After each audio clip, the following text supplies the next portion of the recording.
At every level, there's always people that are reaching down to pull others up, but there's also people at the bottom reaching up, wanting to be pulled up. In direct selling, if you do not have a sufficient number of people at the bottom, at the base, wanting to be picked up, you cannot grow your business. Now, anyone who knows me knows I love analogies, so here's my analogy for this. If you've ever been in a grocery store or around any child of any sort, you will know what I'm about to talk about. Have you ever seen the kid that's having a tantrum on the floor of the grocery store, does not want to be picked up? They are flat on the floor. How much do they weigh? About 10 times heavier than they really are. I don't know how they do it, but they defy the laws of gravity, right? They cannot be picked up. Now think about what your kids are going to be like when you get home from this trip. They're going to come running to you with their arms in the air, wanting to be picked up, and they're going to feel light as air, right? We put you in a situation where you were having to pick up kids off the floor that didn't want to be picked up. Amen. Yeah, that's what we did. By not making sure that the lower level of our career path was competitive enough, we didn't have enough people reaching up, wanting to be picked up. So here's what we know now. We've got to maximize our existing total rewards dollars to reward the right behavior that drives strong and sustainable growth in your business, and that is where our focus has been. We are looking at everything, everywhere, every cent in total rewards. And just know there are likely adjustments that need to be made at almost every level. But we started with our base, because when our base is strong, your business is strong. And when your business is strong, you make more money. It's as simple as that, right? Simple math. 13% of $1,000 is always going to be more than 13% of $10, right? So what have we been doing? Well, the first step was July 1st, our Great Start program. That amazing program was designed to help increase your unit and your offspring unit production and consultant count. We also created a base upon which to build an army of red jackets. It was also designed to grow your income by increasing the size and the production in your units and your areas. And all of that increases income. So, now what? What did we do then? Well, then September 1st came, and we launched our $100 first-time red jacket bonus. Again, that philosophy behind that is to get people at the bottom to reach up. Because we believe that every single person who starts a Mary Kay business has the potential for success. Not just those that place an initial $600 order or more. And we want beauty consultants to achieve selling success right away in their business so they can place that first order and then the second order and another order and feel the success. That's what's going to make them stick around. We also want beauty consultants to personally start recruiting right away. And I want teams of teams throughout our organization. And we want this pattern to be replicated over and over and over again. So when we had Great Start and then added on top of it September 1st, that $100 red jacket bonus, and then we also changed our DIQ rules to encourage teams of teams. Guys, I don't want directors coming out of DIQ with 23 personal recruits. I want us to change the landscape of their organization so that when they come out of DIQ, they have teams of teams. Yes, absolutely. I mentioned before we launched that $100 first-time red jacket bonus. Again, that encourages teams of teams. And then we also launched a new $500 first-line U.S. Offspring Sales Director bonus. So Great Start and our September 1st launch, both of those things were paid for by another program that we ended. Remember I told you I had a big bucket of money that I had to figure out how to spend it. I couldn't just add money on top.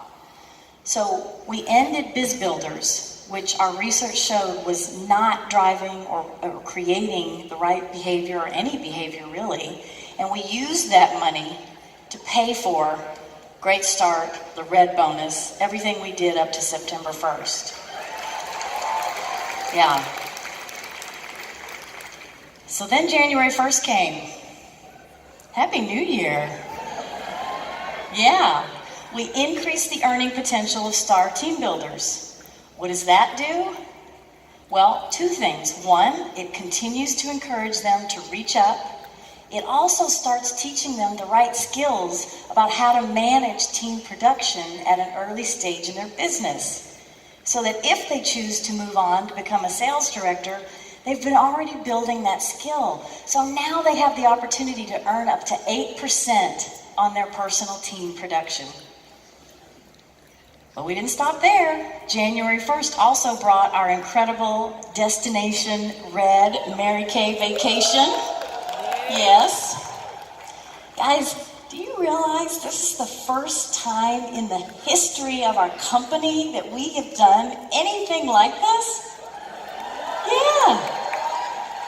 This fabulous cruise that all beauty consultants and sales directors have the opportunity to earn as a reward for building their business.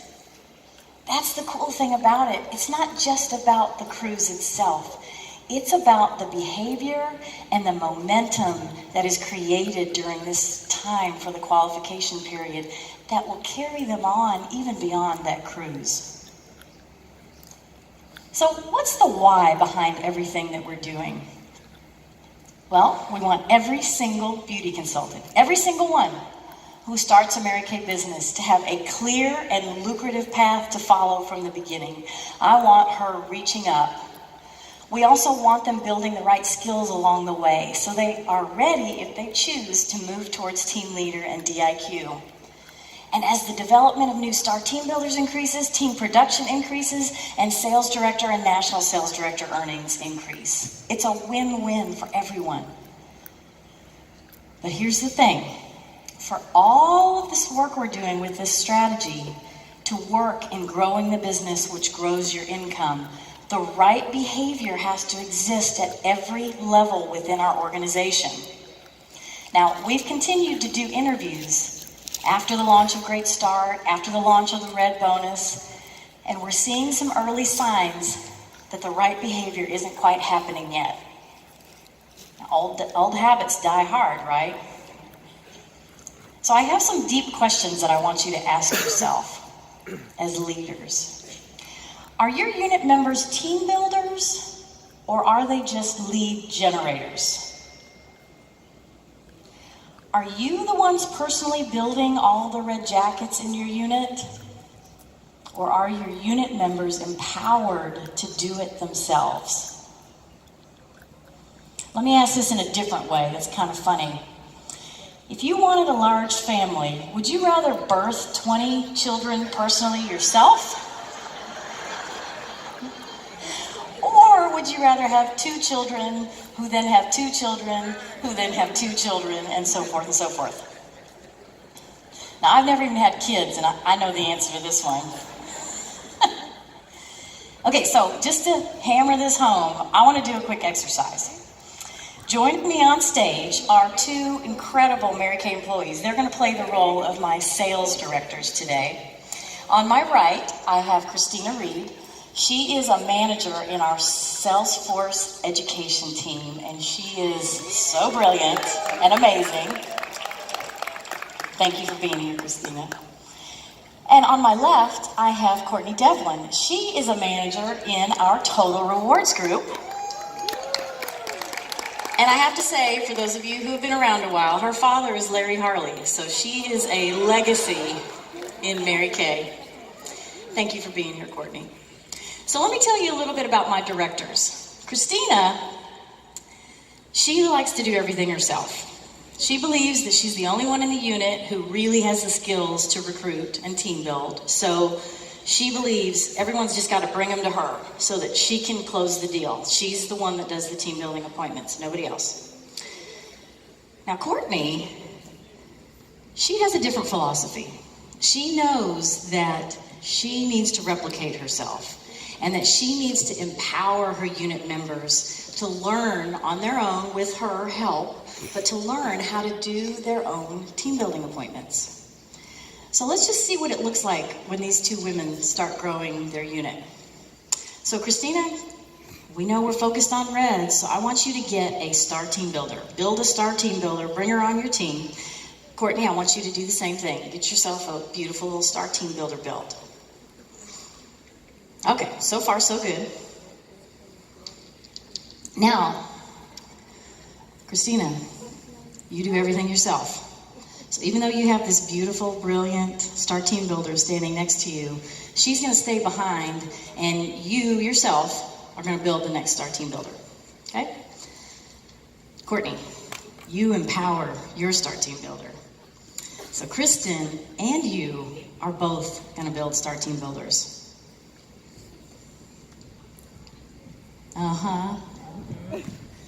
Okay, you got two beautiful star team builders, but you got to do it all yourself, so get one more.